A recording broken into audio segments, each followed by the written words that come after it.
Amen. Amen, amen. Amen.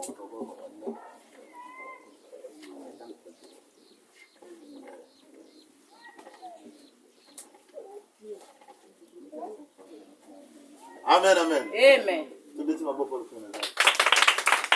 Alléluia. Amen. Est-ce que tu es dans la joie? Amen. David dit, je suis dans la joie. Lorsqu'on me dit, allons à la maison de l'Éternel. Alléluia. Amen. Est-ce que vous en essayez? Amen. Le thème de ce matin, vous avez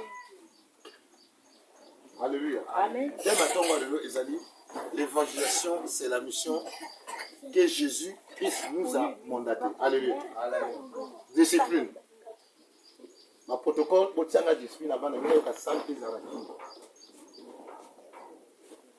ma vie, l'évangélisation, c'est la mission que Jésus-Christ nous a mandaté. Alléluia. Amen.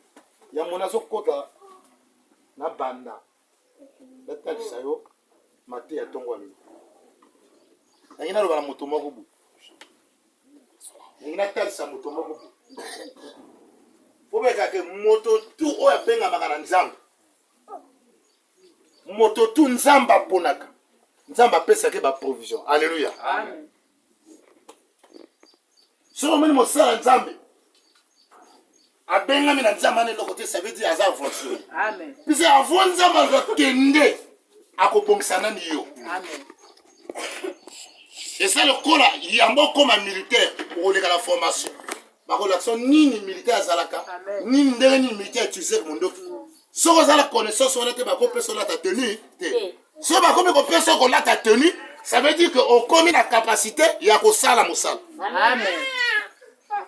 Vous voyez que tant on a besoin pour nous pesa, à couper c'est un miracle, à couper c'est un gouya, à couper c'est une onction. Amen. Et comme ça maintenant il y a une onction, on a besoin comment on va tirer la carte na kungo ça. Amen. Vous voyez que tant on a besoin pour nous, biso to ça la carte on a besoin na carte.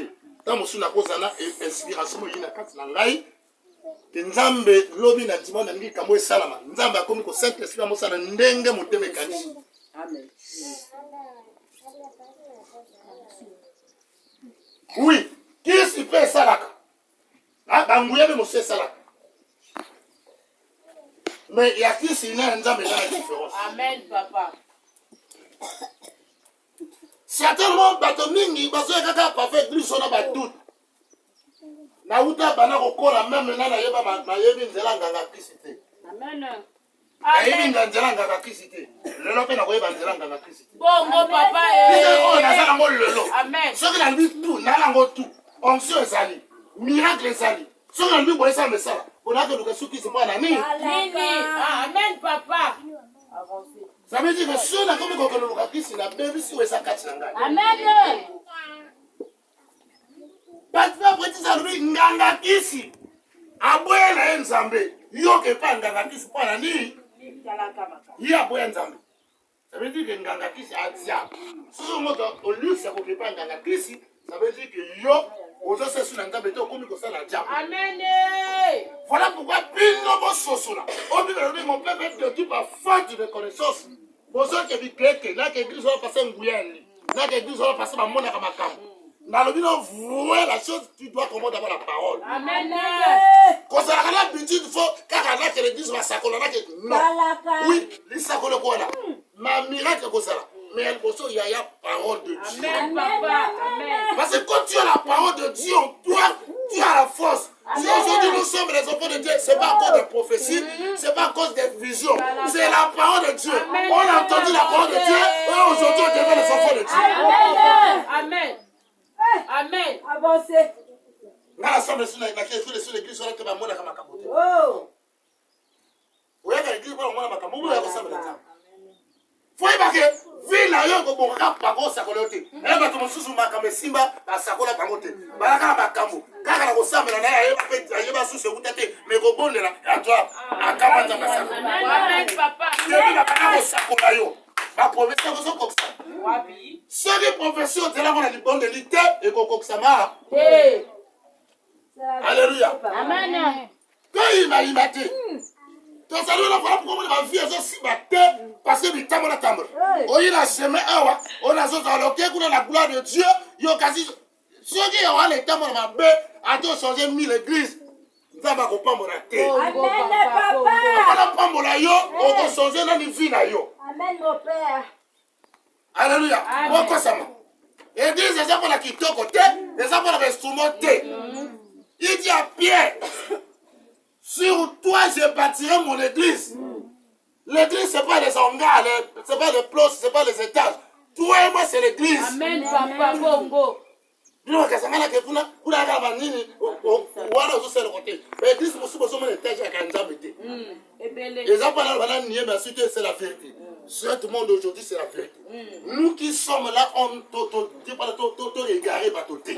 Bongo te.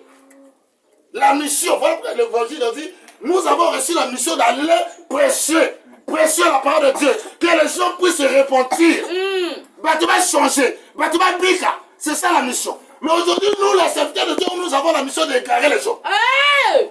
Bongo. Et là, de vous sortir les gens, mais tous ont égaré. Talaka, papa. Yeah. Bango na bituma na bango na bakamana biso tozo ba sesus. Talaka. Bisope tozo. Yeba bisika nozo tia lokolo. So ozo yaka awa bonne ya nzambe est-ce que awa eza ya vrai? Ako lakisa yo. So eza ya vrai te. Awo lobo kuna ya nzambe te kima. Na kotia la vérité. Na kotia ba cache te passé na zana na batoté. Na kotia. So na kozana bi bana misato ba konti banzambe na fans. Amen. Na kopona sana fulu ya bato yo. Bazo sala ki kozo tia bango zo kota te. Na on demande ça ba misato o bazo te zo kota bango acho parti. Amen. Faut pas imaginer, l'enfer n'est pas créé pour nous les hommes. L'enfer était créé pour Satan et ses anges. Et aujourd'hui, Satan est en train de mener les gens dans l'enfer. Va te mener à côté enfer. Et même les serviteurs de Dieu sont en train de conduire les gens dans l'enfer. Amen. Avancez, Mais monsieur, je vais papa. appeler ma doctrine, on lit à missionité. Qui a dit ça? Oh, il y a un moment à l'objet que pour les autres, comme la salle de Dieu, on lit à. Et là, il y a tout là-bas, bateau, il y a tout là-bas, il y a tout là-bas. Et là, on a tout ça, on a tout ça, on a tout ça. A lui avait dit, on a 2 jours, nous étions liés à missionité. Il y a un bateau, pas les interdictions et les vérités. Alors, pendant que la service, on tout ça, ça fait un moment tomber au respect, on va pour mon côté. C'est pas comme habitude, tu sais. Bonjour, ça va parce que vous l'avez dit, il côte à côte. Vraiment. Na kene kuna passer na nguya. Na kene kuna soba bonne ba trapoya. Ba pumisa ka ba. Sakola, papa, et Nali. Ozo ya kana na lobate, ozo ya kaka ba pumisa ka yo. Oui, mais ko pumisa li ba ko pumisa bango. Mais il faut comprendre la parole de Dieu. Na ko pumisa yo awa so be parole ko ti ko tika ka la vie wan. Amen. Yo de parole ko ta na yo échanger yo pour que na makabola mwanzam. Oh. Oh, biso de ça, monsieur, soyez bénis. Soyez bénis, mon taboya, amen. Est-ce que yo, aussi au bon gama, pour le jour, amen, bon bénédictionnaire. Il y a mon coran, que moi, la prière, ma tombe, ma choum, ma tombe, ma télé. Maintenant, que soyez bénis. Yo, mon temps, la bonne douma, yo, la massanga, soyez bénis. Alors, pas mon ayo. Amen. Tu dois d'abord changer ta vie. L'évangile, nous avons une mission sur la terre. Donc, nous les hommes. Mission Zakaté parce que faut qu'on soit la pasteur, faut qu'on soit la prophète, faut qu'on soit l'apôtre. Alléluia. Mission c'est tout le monde. Il dit à Jérémie, je t'avais choisi depuis le ventre de ta mère avant que. C'est-à-dire, il y a un problème. Et voilà, maman, on a papa, on a ni pas bolingoté. Bah, il va la couper n'anité. Bah, coûter la quitter. Même mon collègue, maman, on a qui n'a période, on a pété. Ma vie, je t'avais choisi. Donc déjà dans l'éternité, on a ça bon ça qui yo. Akuma ki ko luka yo o ko kena libuma nan. O bo bi na libuma nan. Alléluia. Amen. Et lui, je t'avais choisi, je t'avais consacré. Voilà pour me dire ce qui lolo benga mi maranzambe. Makamanja mais ça ça parce que ça o pona maki. Alléluia. Amen. Faut bien que toi na bana nzambe, toi na bana diable. Amen. Bana diable na ngona mo ba poni shwa na bango. Amen. Ba lia bato. Bala bondo bazo simba kishi hein boya nzambe azona danser. Amen. Certainement même l'église de Bossa la kao quand je prêche la vérité certains disent que nazo boka mimbokela te. Nous devons dire la vérité. Il dit vous connaîtrez la vérité vous affranchira. Amen. On doit vivre dans la vérité parce que Jésus qui dit je suis la vérité. Avant je vous dis la vérité, je vous dis la vérité. Donc il est la vérité. Ça veut dire que nous, les secteurs, nous devons vivre dans la vérité. Amen, papa. Nazote en vérité pour l'autre chose à la carte ya londende na carte molili. Parce que na lingi lobi yo kota lola. Mission biso to alia ba kotuna moko suka ba yo la kina mission. O sala kini. O ba bien explication. Ngana tia kina ngaba. O ba bongo wa ki c'est bon. O ya bongo ma kite ya likamona yi. Bon yo bongo ma ki yo ko sala nga. Bible dit nul ne peut servir 2 maîtres à la fois. Si tu as choisi le chemin du diable, reste avec le diable. Vraiment. Tu as choisi le chemin de Dieu, reste avec Dieu. Pourquoi mélanger Dieu et le diable? Alors, je Amen.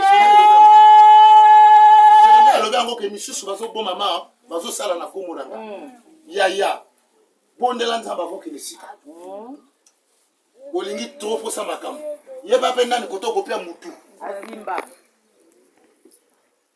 Et bela ba makambo kazi biso betuma biso zo utaka ba famille ta biso yo bino mo ko luka ka o ke no pe mutu so wa ba to apo ko minga molili vitu e beba parce que ba biso akomba mo sa ba bondo ke ko kota ku bongo ah so na kota bondo ke ate la ko sa polite bon ndenga ali ku contrat nga ali kaka ngana to aka beto ba parce que so na ndi aba to kufa na oyeba na mo sa ka bino le na tsaka maboko na ah pa nguya le na sa bino na zo bendaka na ke ko après na sisi koto na ke kuna chu bozo sana na kati soki ya mbenda soko wa fongola misu alléluia amen to sala na nzamba ni biso. Nous avons reçu la mission de servir Dieu. Pourquoi évangéliser?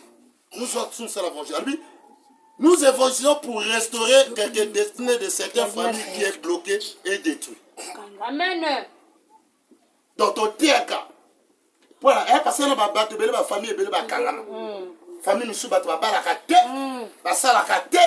avons une mais mission na biso ali ke to kuta na ba famille a bon to tia ba mo Yesu ba ye banzela nzeso po makamala bango fo e fongwa et ça to tia maman ndengali na côté yo soki nda masali yo ko kozala reconnaissant mission na ndimi te ke maman ndengoli pona ngai na fongala bota na bino memanga 1 million te. Alléluia. Parce que il dit vous avez reçu gratuit, donné gratuit. Amen. C'est-à-dire, je fais la bonne de la paix. Je suis comme que nous avons salé à travers mon salaire. Conscience, nous avons le fond. C'est pas un bon côté. Le rôle d'un d'abord, il y a aussi un bon. Il y a un bon pour tout le monde. Amen. Alléluia. La question de mon côté, mon indé yakawa, parce que nous avons un zala, nous avons un Eliate.